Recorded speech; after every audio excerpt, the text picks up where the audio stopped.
नीरज शर्मा जी, कोटि कोटि प्रणाम महाराज श्री। महाराज जी, मैं राम कथा वाचक व फरीदाबाद से विधायक हूँ। मेरे पास किसी समस्या के लिए एक पक्ष आता है और मुझे उसकी मदद करनी पड़ती है, तो क्या दूसरे पक्ष के साथ अन्याय है? ये आपको देखना पड़ेगा कि जिस पक्ष का आप संग कर रहे हैं वो धर्मयुक्त है, वो हमारे भागवतिक संविधान से ठीक है, वो हमारे राजकीय संविधान से ठीक है। अगर ठीक है तो हम पक्ष लेते हैं, इसको बता देते हैं कि आप हमारे पास आए हो, हम उत्तम सलाह देंगे, पहले आप अपने आचरणों को सुधारिए, फिर हम आपको सपोर्ट करेंगे। अगर आचरण हमारे राजकीय विधान के प्रतिकूल है या शास्त्रीय विधान के प्रतिकूल है तो हम आपका सहयोग नहीं कर पाएंगे। अगर अधर्म का पक्ष देंगे तो फिर आपका सहयोग नहीं होगा, अधर्म में सम्मिलित होंगे। आप हमारे पास आए हो, अगर आप हमें लगता है कि जिस बात का आप सहयोग मांग रहे हो वो शास्त्र सम्मत है और हमारे राज्य की विधान कानून के अंतर्गत है, क्योंकि आपने एक पद का नाम लिया तो राज्य की विधान से सम्मानित पद है। जितने भी लोग आपकी सेवा में आते हैं उनमें ऐसा आपका व्यवहार है जैसे एक घर का बड़ा बुजुर्ग अपने बच्चों से प्यार करता है, वैसे जितना आपका क्षेत्र है उस क्षेत्र का धर्मी अधर्मी पापी उत्तम अधम सब आपके प्यार और दुलार और शासन तीनों के अधिकारी हैं। अगर वो अधर्म युक्त आचरण करता है तो जैसे अपना बच्चा गलत करता है तो दो चार थप्पड़ लगाते हैं, ऐसे ही भाव से उस पर शासन करेंगे। स्वार्थ, किसी भी तरह का प्रलोभन, किसी भी तरह का सांसारिक संबंध दबाव, ये अगर है तो फिर वो ठीक निर्णय नहीं कर पाएगा। ठीक निर्णय तभी कर सकता है जब कानून और भागवतिक विधान दोनों का परिचय प्राप्त हो और सामने वाला जो सहयोग मांगने आया है वो अधर्म से हटकर धर्म में चलने वाला है, फिर चाहे हमारे प्राण चले जाएं उसका सहयोग करेंगे और आगे उसको बढ़ाएंगे। और यदि अधर्म युक्त है तो वो या तो गलती स्वीकार करे और दंड भोगे, और अगर ऐसा लगता है कि एक बार क्षमा करने से यह अधर्माचरण छोड़ देगा और वास्तविक छोड़ देगा, इसका अधर्माचरण करने का स्वभाव नहीं लेकिन भूल हो गई, तो सहयोग करना चाहिए। कभी वृंदावन जाइए आप, एक बार बिहारी जी के दर्शन कीजिए, सत्संग सुनिए, देखो प्रयास करेंगे। दूसरा प्रयास नहीं, बड़े भाग्य की बात, सुनो, अगर तुम्हारे पैसा नहीं तो हम व्यवस्था कर देते हैं, एक दिन का काम हम देख लेंगे, तुम जाओ तो वृंदावन। और वो वृंदावन आया तो वो आया, परिक्रमा किया, दर्शन किया, सत्संग सुना, उसको जो लाभ मिलेगा वो प्रेरणा देने वाले, अनुमोदन करने वाले को बराबर मिलेगा। इसीलिए शास्त्रीय विधान है, अगर आप अधर्म का साथ देते हैं तो आपके ऊपर अधर्म का ही दंड मिलेगा, कोई भी हो, कोई भी हो। और अगर आप धर्म का साथ देते हैं तो धर्मो रक्षति रक्षिता, धर्म आपकी रक्षा कर लेगा। अगर कोई आपके प्रतिकूल होना चाहेगा तो आपको परास्त नहीं कर पाएगा। शास्त्रीय विधान, अध्यात्म सलाह ऐसी।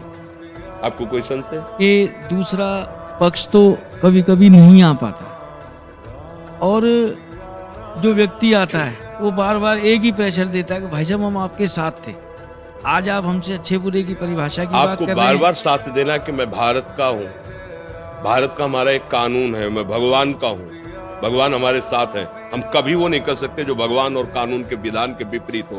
तुम साथ देना अन्यथा मत देना। ये जीवन कितने दिन का है, अंततो गत्वा विधान में भी आप भी चल रहे हो।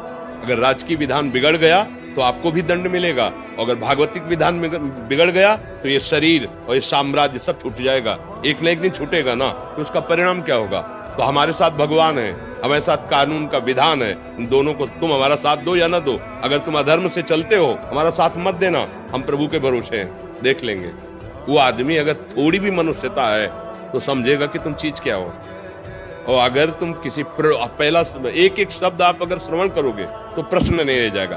किसी प्रलोभन में या किसी संबंध के दबाव में जो निर्णय किया जाता है वो धर्म में नहीं होता। धर्म किसी दबाव में निर्णय नहीं होता, बस हमारे जो अध्यात्म का निर्णय है वो ये है। इसीलिए प्राय आप लोगों से चूक हो जाती है।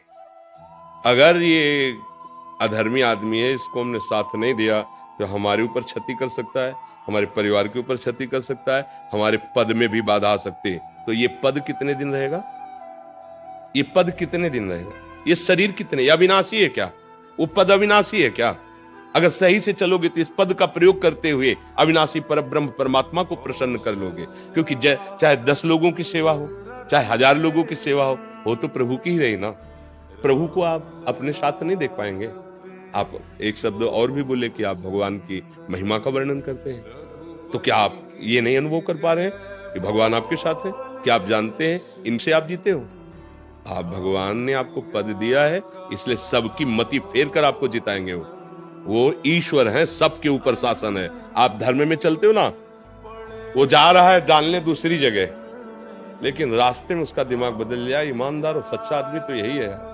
हम गलत थे इसलिए साथ नहीं दिया, लेकिन सच्चा आदमी यदि हमारे प्रदेश में ऐसा रहेगा ना कि अगर ये रहा, वो जाकर तुम्हारे में डालेगा। है विरोधी वृत्ति, लेकिन वो डालेगा, क्योंकि धर्म जबरदस्ती उसको अनुकूल बना लेता है। इसलिए हमारी तो जो यही भावना रहेगी, हम इस विषय में कभी सलाह नहीं दे सकते। वो बात नहीं बनेगी, वो ठीक नहीं। वो आपके परिवार के लिए भी हानिकारक होगा और परमार्थ के लिए भी हानिकारक होगा, पक्की बात। बसंत में गुरु जी करता तो मैं यही था, डर के करता था।